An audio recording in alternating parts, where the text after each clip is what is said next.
আজকে দীর্ঘ 53 বছর পরে সিরিয়ায় শিয়া নুসাইরি কাফের শাসক বাশার আল আসাদের পতন হয়েছে। এই জন্য আলহামদুলিল্লাহ পড়ি। এত খুশি হয়েছে এই বাশার আল আসাদ আর তার বাপ আসাদ, এই দুইজন মিলে এই সিরিয়ার সুন্নি সালাফি মুসলমানদের উপরে কঠিন অত্যাচার করেছে। আজকে তার পতন হয়েছে। এটা একটা বিশেষ দিন আমাদের জন্য। যদিও বাংলাদেশের কিছু মানুষ ভাববে যে বাশার একজন মুসলিম শাসক তার পতন করল, এটা তো প্রশংসা করা ঠিক হলো না। হ্যাঁ, আপনি ওই জাতেরই লোক যে বাংলাদেশ দীর্ঘ দিন যাবত 16টা বছর আষ্টে পৃষ্ঠে থেকে হাজার হাজার মানুষকে গুম করে, খুন করে, আয়নাঘর তৈরি করে যখন এই মানুষ মুক্ত হয়েছে 5 আগস্ট, তখন আপনারও কষ্ট হয়েছে যে এইরকম একটা এতদিনের শাসককে তাড়াই দিল এরা। আপনি ওই ধারারই মানুষ। আপনার এই আফসোস করাতে আমার কিছু যায় আসে না। আনন্দের দিন কেন বলছি জানেন? এত ভালো লাগছে আজকে একটা ভিডিও দেখে, আমার কাছে পাঠাইছে আমার এক শিক্ষক, আমাদের এক প্রতিষ্ঠানের শিক্ষক পাঠাইছে। সেখানে দীর্ঘ প্রায় 22 বছর যাবত এই মসজিদে আজানও বন্ধ ছিল, সালাতও বন্ধ ছিল। এই মসজিদটা উমাইয়া যুগে প্রতিষ্ঠিত। এই মসজিদ হলো সালাফিদের, আহলেল হাদিসদের প্রতিষ্ঠান। মসজিদ বন্ধ করে দিয়েছিল এই শয়তান। আজকে মুক্ত হয়েছে আলহামদুলিল্লাহ।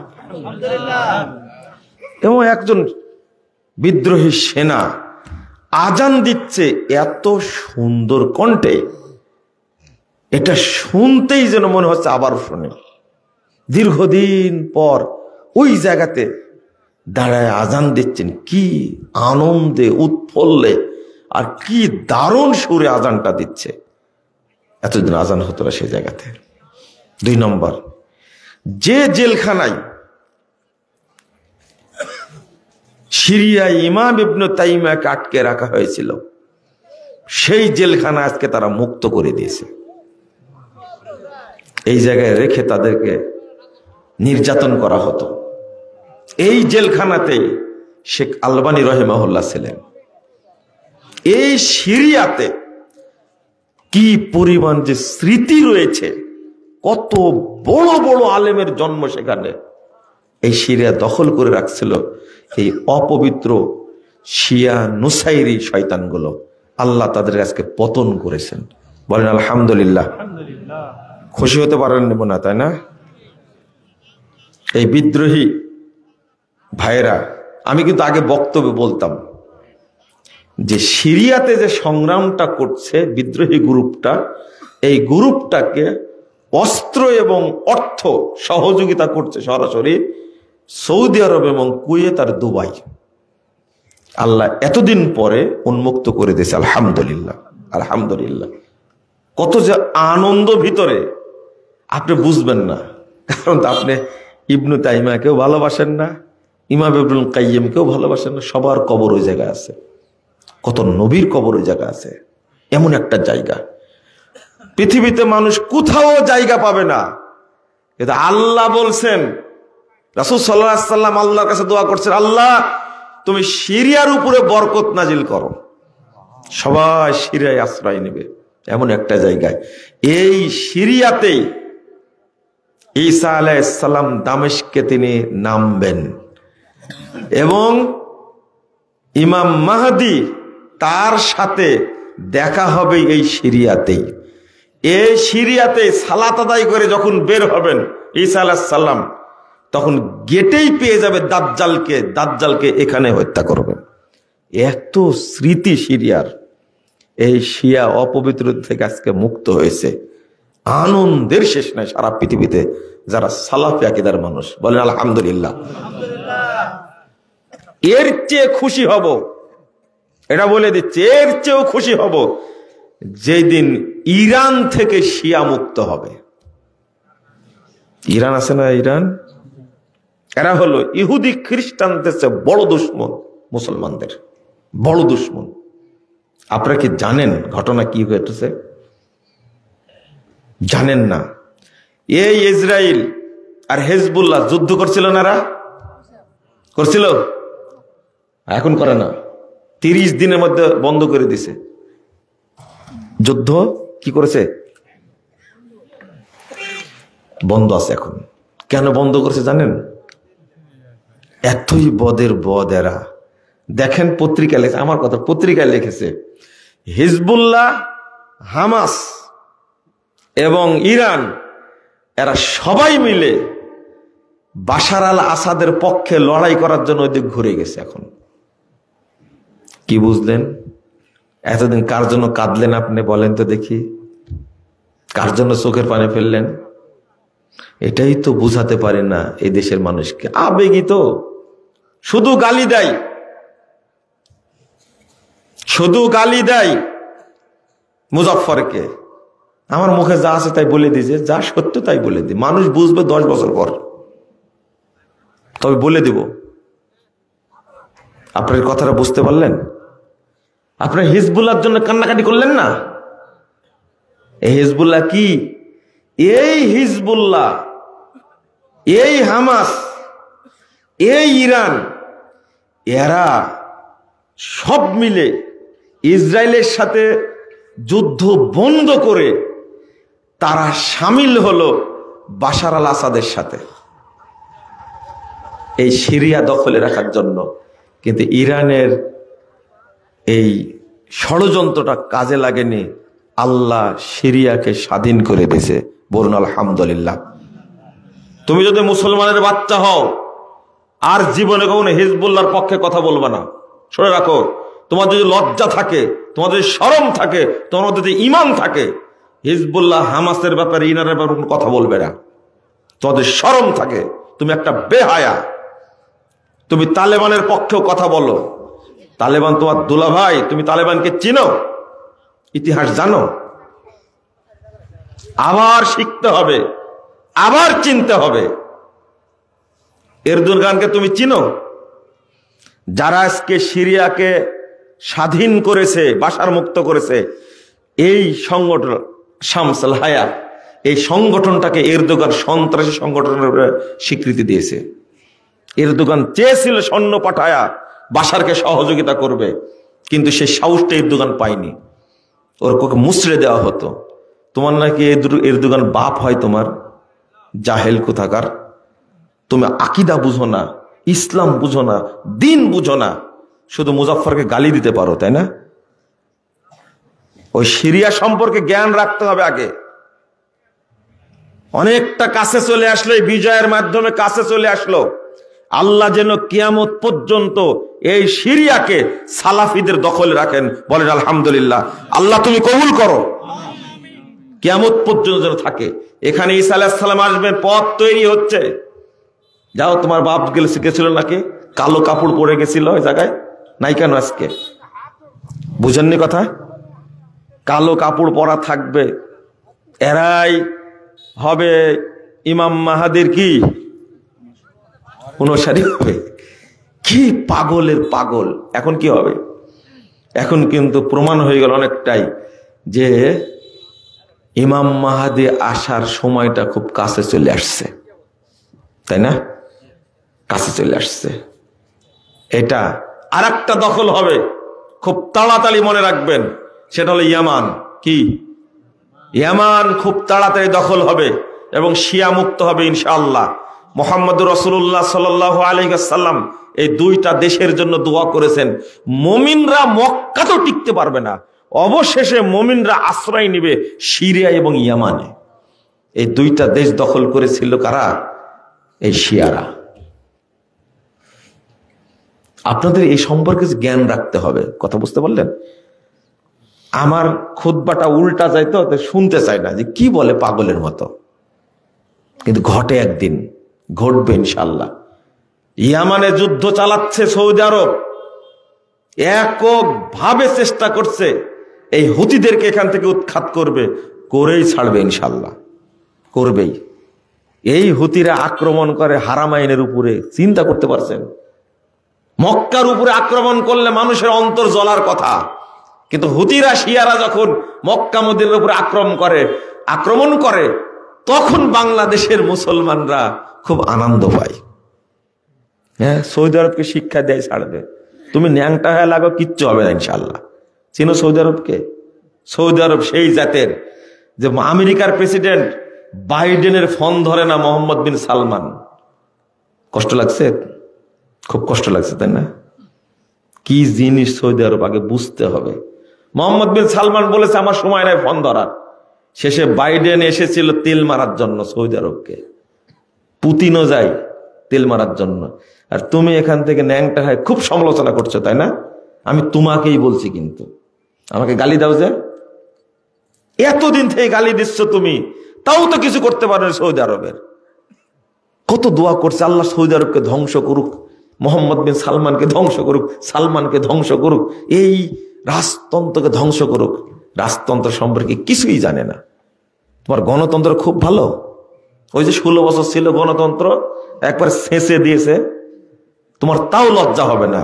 তুমি তো একটা বেহায়া একটা, তুমি কি ইসলাম বুঝো? বাংলাদেশের গণতন্ত্র দেখলে আরে ইবলিসও হাসে, হাসে না ইবলিস? তোমার তো শরম করা উচিত। এই গণতন্ত্রের তলে তুমি মাথা দিয়ে সৌদি আরবকে গালি দাও, তোমার তওবা করা উচিত। অনেক ভালো আছে সৌদি আরব, অনেক অনেক অনেক ভালো আছে, আরো ভালো থাকবে ইনশাআল্লাহ। তুমি তো গালি দিয়ে কি করবে? সৌদি আরবকে এমন গালি দেয়, কিন্তু একবার লজ্জাও করে না। হারামাইন দুইটা যে দেশে আছে, এই দুইটা জায়গাকে যাদের মাধ্যমে আল্লাহ পাহারা দিচ্ছেন, তাদের বিরুদ্ধে তুমি বদদুয়া করো, তাই না? তোমার ঈমান নাই, তুমি একটা কাঁচা শিয়া একবারে, অরিজিনাল শিয়া একবারে। বাংলাদেশের মিডিয়াগুলো এত খারাপের খারাপ, এত খারাপের খারাপ, সারাদিন সৌদি আরবের বদনাম করে, সারাদিন বদনাম করে। আর আমরা সৌদি আরবের পক্ষে কথা বলি, তাই তোমাদের খুব লাগে, তাই না? লাগে। থাকবে না এই সমস্ত ফালতুমি ইনশাআল্লাহ, ধর্মের না ব্যবসা থাকবে না। আল্লাহ যেন মুসলিম বিশ্বকে হেফাজত করে, বলেন আমিন। আর একটা স্বাধীন দেখতে চাই ফিলিস্তিনকে। এই ফিলিস্তিন দ্রুত স্বাধীন হবে ইনশাআল্লাহ, হবে। এই ইসরায়েলদেরকে আল্লাহ ধ্বংস করবেন, ধ্বংস করেই ছাড়বেন ইনশাআল্লাহ। কত যে অপতথ্য, কত নোংরা তথ্য ছড়াই এগুলোর ব্যাপারে। বাংলাদেশের মানুষ শিক্ষা অর্জন করবে না, করবে। তালেবান সম্পর্কে বলছিলাম, কষ্ট তো পেলেন। এই তালেবানরা সালাফি মুসলমান যারা আছে সেখানে এদেরকে বন্দি করে রাখছে, সব মসজিদ তালা দিয়ে দিছে। তালেবানরা আহলে হাদিসদের সমস্ত মাদ্রাসা বন্ধ করে দিয়েছে। সরকার গঠনের আগেই এই তালেবানরা সবচেয়ে বড় আলেম আহলে হাদিসদের, সালাফিদের বড় আলেম শেখ মুতাওয়াক্কিল, তাকে এবং তার বড় ছেলেকে গুম করে 7 দিন পরে টুকরো টুকরো করে তার দেহটা ফেরত দিছে। এরা হলো মাজার পূজারী। কি পূজারী? মাজার পূজারী। বাংলাদেশে যেমন মাজার পূজার বিরুদ্ধে কথা বললে এক শ্রেণীর টুপিওয়ালা খেপে যায় না? কাদের উপর খেপে? আহলে হাদিসদের উপরে।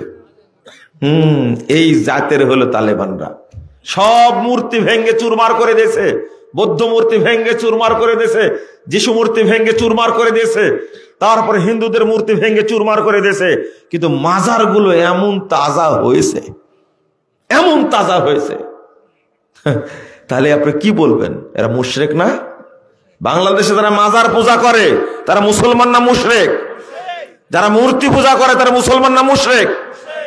এটা বুঝবেন কোনদিন আপনি? আর মাজার পূজার বিরুদ্ধে বললে বাংলাদেশের টুপিওয়ালারা কি খেপা খেপে। এই ছেলেরা যারা বিশ্ববিদ্যালয় কলেজে পড়াশোনা করে, হাই স্কুলে প্রাইমারি থেকে নিয়ে সব ছেলেরা বেরিয়ে গেল, মাত্র কয়েকদিনের মাথায় সব ছেলে মাঠে নামলো। 5 আগস্টের পরে 2 ঘন্টার মধ্যে সারা দেশ থেকে শেখ মুজিবের যত মূর্তি ছিল ভেঙ্গে সব চুরমার করে দিয়েছে, দেয়নি? কি এটা কি তাওহীদ প্রতিষ্ঠার জন্য করেছে, না শেখ মুজিবের উপরে ক্ষোভ ছিল তাই করেছে? বেটির পাপ বাপের উপরে উঠে গেছে, তাই না? কিন্তু না, তোমাদের যদি তাওহীদের জ্ঞান থাকতো তাহলে আগে ভাঙতে কি মাজার।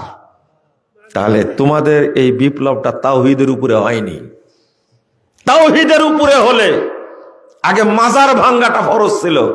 মুজিবের মূর্তিকে কেউ সেজদা করে এটা আমার জানা নাই, থাকতে পারে, কিন্তু বাংলাদেশের কোটি কোটি মানুষ মাজারে সেজদা করে, করে না? এরা ঈমান চুরি করে। সব মাজার একদিন ভেঙে দিতে হবে ইনশাআল্লাহ। বলেন ইনশাআল্লাহ। ডক্টর ইউনূস যতদিন আছে ততদিন বলে যাই,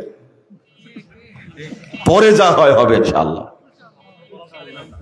নাহিদ আর আসিফ যতদিন আছে বলে যাই শুধু। আমি বলছি তোমরা আর একটা আন্দোলন করো, বলছে না বিপ্লব আর এক হবে। সার্জিস বলছেন, কি বলছে? জীবন দেওয়ার জন্য আর একবার প্রয়োজনে মাঠে নামবো। আর একবার আর মাঠে নামার দরকার নাই, একবারে মাঠে নামতে হবে যখন বাংলাদেশে আর কোনো এই মাজার পূজা কবর পূজা থাকবে না। গণতন্ত্র, সমাজতন্ত্র, ধর্মনিরপেক্ষ, জাতীয়তাবাদ সবগুলো কবর দিয়ে এ দেশকে পবিত্র করা লাগবে। হবে না? স্বাধীন 3 বার হলো।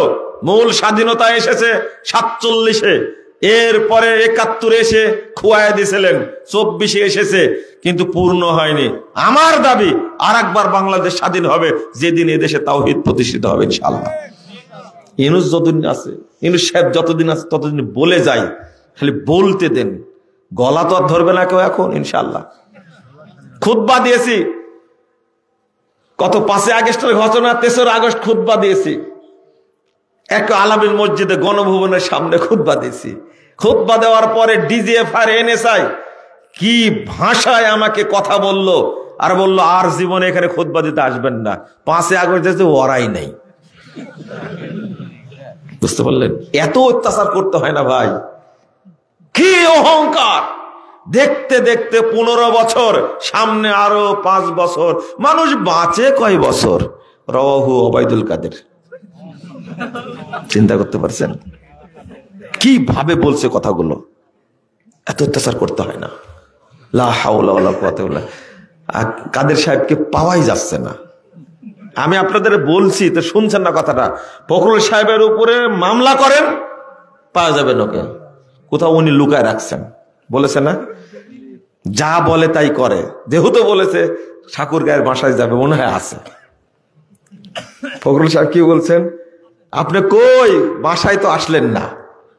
মনে পড়ে আপনাদের কি চলছে এইগুলো বলেন তো দেখি। লা হাওলা ওয়ালা কুওয়াতা ইল্লা বিল্লাহ। মাঝে মাঝে কিছু কিছু নেতাবৃন্দের সাথে দেখা সাক্ষাৎ হয়, এই জন্যই বলছি।